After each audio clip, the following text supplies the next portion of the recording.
Morning all dear students. आज हम photosynthesis का एक नया टॉपिक पढ़ेंगे, कैम साइकिल। जिस तरह से अपन ने अभी तक लाइट रिएक्शन पढ़ी, C3 साइकिल पढ़ी, C4 साइकिल पढ़ी, उसी तरह से कैम साइकिल भी फोटोसिंथेसिस की एक स्पेसिफिक रिएक्शन है जिसमें सुकुलेंट प्लांट्स में, जो जीरोफिटिक सुकुलेंट्स प्लांट हैं जिनको आप मरुद्भिद, मासल, पादप भी कहते हैं, उनमें फोटोसिंथेसिस की एक स्पेशल रिएक्शन पाई जाती है जिसको हम कैम साइकिल कहते हैं। इसकी फुल फॉर्म है क्रैसुलेशियन एसिड मेटाबॉलिज्म। चूँकि इस जो साइकिल को सबसे पहले क्रैसुलेसी फैमिली के मेंबर्स में खोजा गया था, जैसे कि ब्रायोफिलम में, तो इसलिए इसको क्रैसुलेशियन एसिड मेटाबॉलिज्म कहते हैं। इस फैमिली में इन प्लांट्स की क्या विशेषता है कि ये प्लांट्स जो हैं इनमें, क्योंकि ये जीरोफिटिक कंडीशन में उगते हैं, तो इनमें वाटर एब्जॉर्प्शन की एक विशेष प्रकार का एडेप्टेशन पाया जाता है कि ये दिन के समय या डे टाइम में इनमें जो स्टोमेटा होते हैं वो क्लोज्ड रहते हैं। क्लोज्ड किस लिए रहते हैं? क्योंकि डे टाइम में एक तो टेम्परेचर बहुत हाई होता है और लाइट रहती है, सनलाइट रहती है, तो दिन के समय अगर इनमें स्टोमेटा ओपन रहेंगे तो इसमें पानी जो है वो ट्रांसपीरेशन होता रहेगा और पानी की हानि होती रहेगी। इस चीज़ को रोकने के लिए, पानी को ज़्यादा से ज़्यादा स्टोर रखने के लिए इन प्लांट्स में स्टोमेटा डे टाइम में टोटली क्लोज्ड रहते हैं। अब ये दिन समय में स्टोमेटा टोटली क्लोज्ड रहते हैं तो फोटोसिंथेसिस के लिए हमको क्या चाहिए? CO2 चाहिए। CO2 किससे आती है? स्टोमेटा के थ्रू आती है। लेकिन कैम प्लांट्स में अडेप्टेशन है कि ये अपने जल की हानि को रोकने के लिए दिन के समय इनमें स्टोमेटा क्लोज्ड रहते हैं, तो इनमें ये अपना एक न्यू एडेप्टेशन क्रिएट करते हैं बिकॉज ऑफ फोटोसिंथेसिस। इसके लिए इनमें रात में या नाइट समय में इनमें स्टोमेटा ओपन होते हैं। तो ऐसे स्टोमेटा जो डे टाइम में क्लोज्ड रहते हैं और नाइट टाइम में ओपन होते हैं, ऐसे स्टोमेटा को बोलते हैं स्कोटोएक्टिव स्टोमेटा। स्कोटोएक्टिव स्टोमेटा। तो जो कैम प्लांट्स हैं, जिन प्लांट्स में कैम साइकिल पाई जाती है फोटोसिंथेसिस की, उन प्लांट्स को बोलते हैं कैम प्लांट्स। कैम प्लांट्स के एग्जाम्पल मैं यहाँ पे लिख रही हूँ। जो मेन एग्जाम्पल है, सबसे पहला एग्जाम्पल है ब्रायोफिलम। ये क्रैसुलेसी फैमिली का मेंबर है और सबसे पहले कैम साइकिल की खोज इसी प्लांट में की गई थी। दूसरा एगेव, एलोवेरा, ओपोन्शिया, यूफोर्बिया,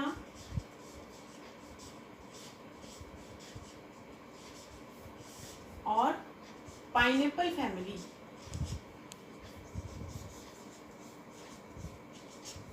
इनमें भी जो है, इन सभी प्लांट्स में एक्सेट्रा और भी बहुत सारे प्लांट्स हैं जो कि जीरोफिटिक सुकुलेंट्स प्लांट्स हैं जिनमें कैम साइकिल पाई जाती है। अब अपन देखते हैं what is cam cycle. Cam cycle लगभग C4 साइकिल जैसी ही है।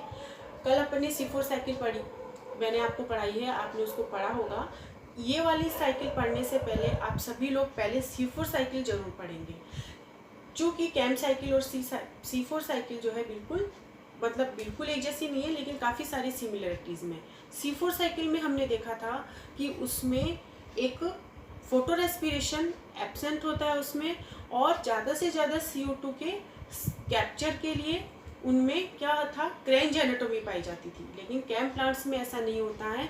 इनमें अलग अलग प्रकार की सेल्स नहीं होती हैं, सेम प्रकार की सेल्स होती हैं जिनको मेसोफिल सेल्स बोलते हैं। और पूरी जो कैम साइकिल है वो एक ही प्रकार की सेल्स में चलती हैं जिनको मेसोफिल सेल्स कहते हैं। तो इसमें जो कैम साइकिल है वो डे टाइम में और नाइट टाइम में, दो टाइम में चलती है, इसलिए हम इस साइकिल को दो भागों में बांट देते हैं। ठीक है, इसमें डे टाइम में कौन सी रिएक्शन होती है और नाइट टाइम में कौन सी रिएक्शन होती है। ठीक है, अब मान लीजिए जैसे कि कोई है, मैंने लीफ बनाई है किसी भी सुकुलेंट्स प्लांट्स की। हालांकि सुकुलेंट्स प्लांट्स में लीफ इतनी बड़ी नहीं होती है, छोटी होती है, लेकिन मैंने आपको समझाने के लिए यहाँ पे एक छोटी लीफ का स्ट्रक्चर बनाया है। दिन के समय स्टोमेटा क्लोज्ड है। ठीक है, ये क्लोज्ड स्टोमेटा है। ठीक है। अब नाइट टाइम में क्या है, इनमें स्टोमेटा ओपन हो गए, स्टोमेटा ओपन है, और ये एनवायरनमेंट से क्या आ रही है, यहाँ पे नाइट टाइम में जो है CO2 अंदर एंटर करती है, लीफ के अंदर एंटर करती है मीजोफिल सेल्स में। सबसे पहले ये CO2 जो है वो जैसे C4 प्लांट्स में था, फास्फोइनोल पाइरुवेट से रिएक्ट करती है। फास्फोइनोल पाइरुवेट क्या है, एक 3 कार्बन कंपाउंड है, ठीक है। कौन से एंजाइम की प्रेजेंस में, PEPCO, पैप कार्बोक्सिलेज, ठीक है। ये मैंने C4 प्लांट्स में बताया हुआ आपको, पैप कार्बोक्सिलेज एंजाइम की प्रेजेंस में कार्बन डाइऑक्साइड का कार्बोक्सिलेशन होता है, और ये फास्फोइनोल पाइरुवेट से रिएक्ट होके क्या बनाती है, ऑक्जेलो एसिटिक एसिड। ऑक्जेलो एसिटिक एसिड क्या है, ऑक्जेलो acetic acid is also 4 carbon compound, ठीक है। यहाँ पे सबसे पहले फॉस्फोइनोल पाइरुविक एसिड किसमें रिडक्शन हो रहा है, इसका ऑक्जेलो एसिटिक एसिड बन रहा है सबसे पहले, ठीक है। ऑक्जेलो एसिटिक एसिड से मैलिक एसिड बनता है। कब, अपन कब बात कर रहे हैं, नाइट में, ये नाइट में बात हो रही है, ठीक है।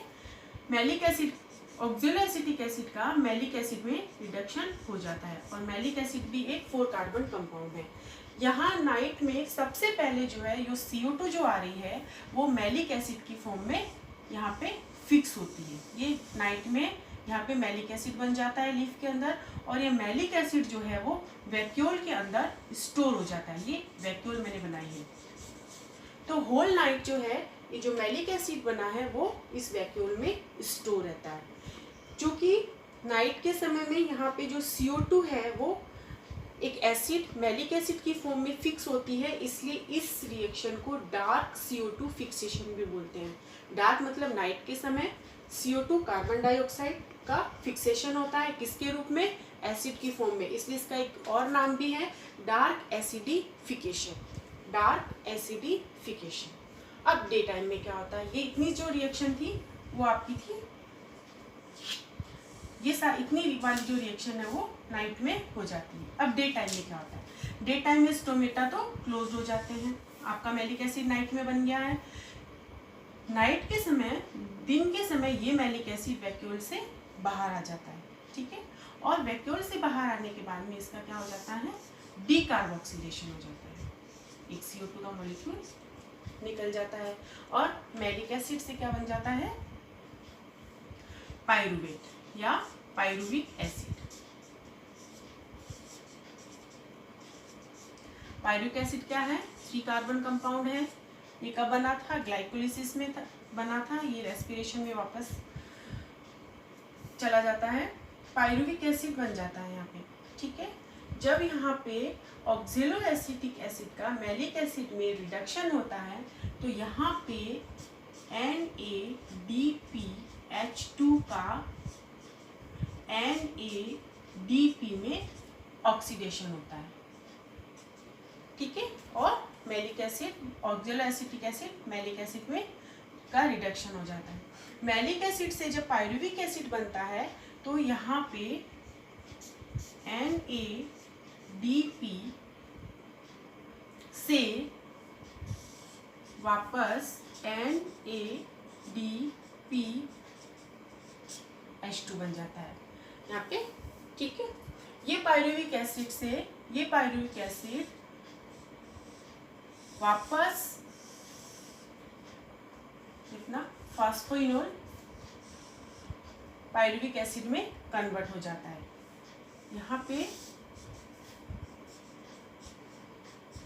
ATP में कन्वर्ट हो जाता है। यहाँ पे एक NADPH2 यहाँ पे काम आ रहा है, यहाँ पे एक ATP काम आ रहा है। तो और जो फास्फेट यहाँ से निकला है वो पाइरुविक एसिड से रिएक्ट करके इसका निर्माण कर लेगा फास्फोइनोल पाइरुविक एसिड, और वापस ये रिएक्शन कंटिन्यूसली चलती रहती है डे टाइम में और नाइट टाइम में। अब आप यहाँ आ जाइए, यहाँ पे जो CO2 निकली है किसमें, दिन के समय, ये CO2 वापस दिन के समय CO2 से ये कैल्विन साइकिल स्टार्ट हो जाती है। यहाँ पे रूबिस्को एंजाइम है,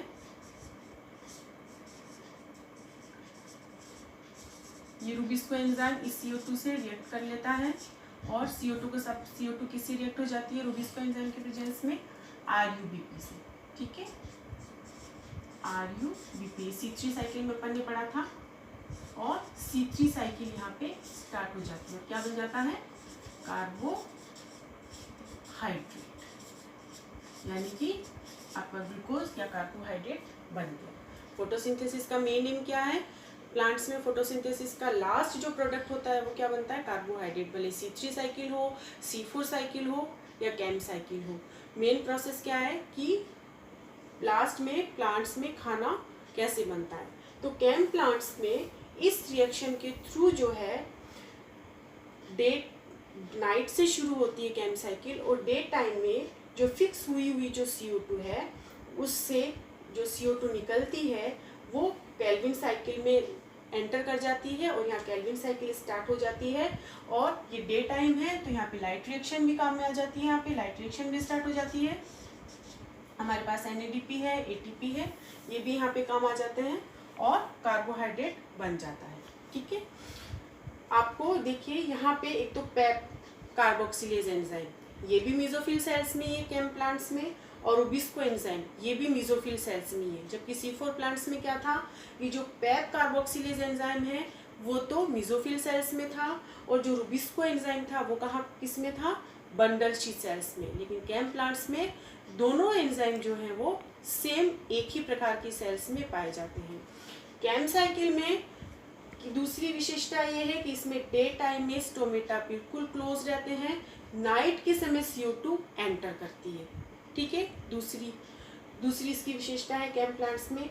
बाकी ये C4 cycle as it is के C4 साइकिल के जैसे ही कैम प्लांट्स में ये कैम साइकिल चलती है। ठीक है, तो इस प्रकार से जो है जो सुकुलेंट्स प्लांट हैं उनमें पानी के ट्रांसपीरेशन को रोकने के लिए स्कोटोएक्टिव स्टोमेटा प्रेजेंट होते हैं। स्कोटोएक्टिव स्टोमेटा जो दिन के समय बंद होते हैं, इसलिए रात्रि के समय जो है या नाइट टाइम में ये ओपन होते हैं और नाइट में इसमें CO2 एंटर करती है और इस पूरी रिएक्शन से होते हुए जो है लास्ट में डे टाइम में कार्बोहाइड्रेट बनता है। तो दो टाइम में इसमें डे और नाइट में ये कैम साइकिल कंप्लीट होती है। ठीक है, अब आपको C3 साइकिल अब मैंने आपको पढ़ा दिया है, C4 साइकिल पढ़ा दिया है और आज मैंने कैम साइकिल आपको पढ़ाया है। आप इन तीनों में डिफरेंस लिखेंगे, तीनों को पढ़ेंगे, तीनों को लर्न करेंगे। अगर आपकी कुछ क्वेरीज हैं तो आप लोग पूछ सकते हैं। Okay, thank you.